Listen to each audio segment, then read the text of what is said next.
இன்றைக்கி இந்த வீடியோவில் பொன்னி அரிசி வச்சு நம்ம சிக்கன் பிரியாணி செய்ய போகிறோம். அது எப்படி செய்யுதுன்னு பார்க்கலாம். ஸ்டவ் ஆன் பண்ணிக்கலாம்.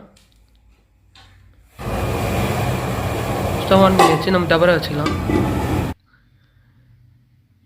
நான் 1/2 கிலோ பொன்னி அரிசி எடுத்திருக்கேன். ஒரு 1/2 hour ஊற வச்சு எடுத்திருக்கேன்.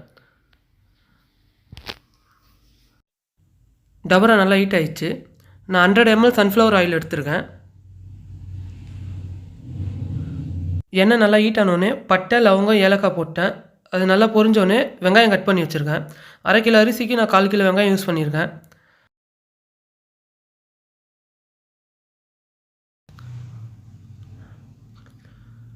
இது நல்லா கோல்டன் ப்ரௌன் ஆனோடனே நம்ம இஞ்சி பூண்டு பேஸ்ட் ஆட் பண்ணிக்கலாம். அடி பிடிக்காமல் இருக்கிறதுக்கு லைட்டாக தண்ணி ஆட் பண்ணியிருக்கேன்.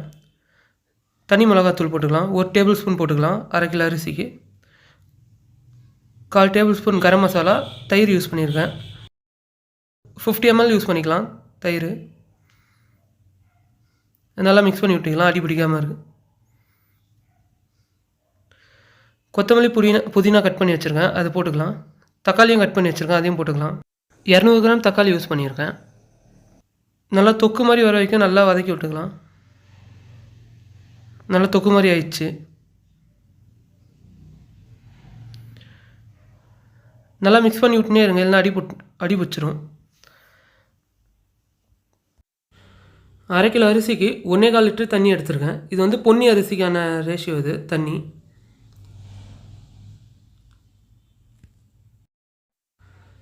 தேவையான அளவுக்கு சால்ட் ஆட் பண்ணிக்கலாம். நான் கல் உப்பு தான் யூஸ் பண்ணியிருக்கேன். தண்ணி நல்லா கொதிச்சோடனே நம்ம சிக்கன் ஆட் பண்ணிக்கலாம். சிக்கன் 1/2 கிலோ எடுத்திருக்கேன்.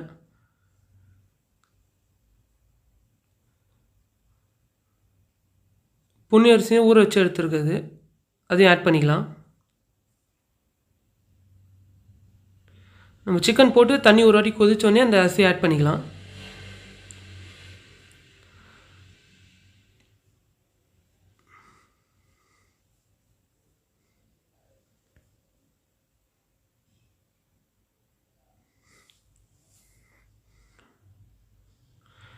தண்ணி கொஞ்சம் சுண்டுனோடனே நம்ம தம் போட்டுக்கலாம்.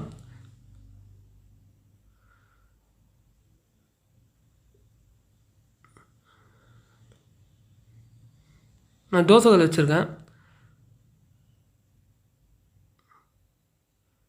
தோசைக்கல் வச்சு அந்த டபரா வச்சு அது மேலே வந்து இலை போட்டு மூடிக்கலாம்.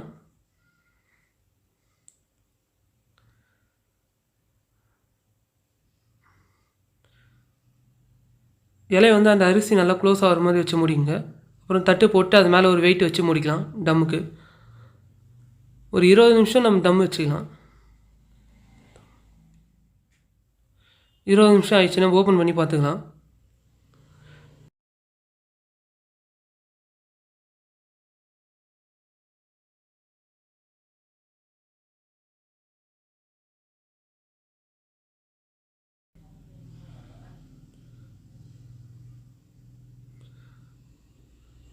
சாப்பாடு நல்லா வெந்துச்சு, அடி பிடிக்காமல் இருக்குது.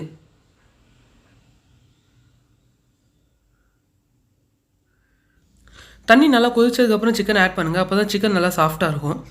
இந்த வீடியோ பிடிச்சிருந்தால் லைக் பண்ணுங்கள், ஷேர் பண்ணுங்கள். டேஸ்டி ரெசிபிஸ் தமிழ் சேனலை சப்ஸ்கிரைப் பண்ணுங்கள்.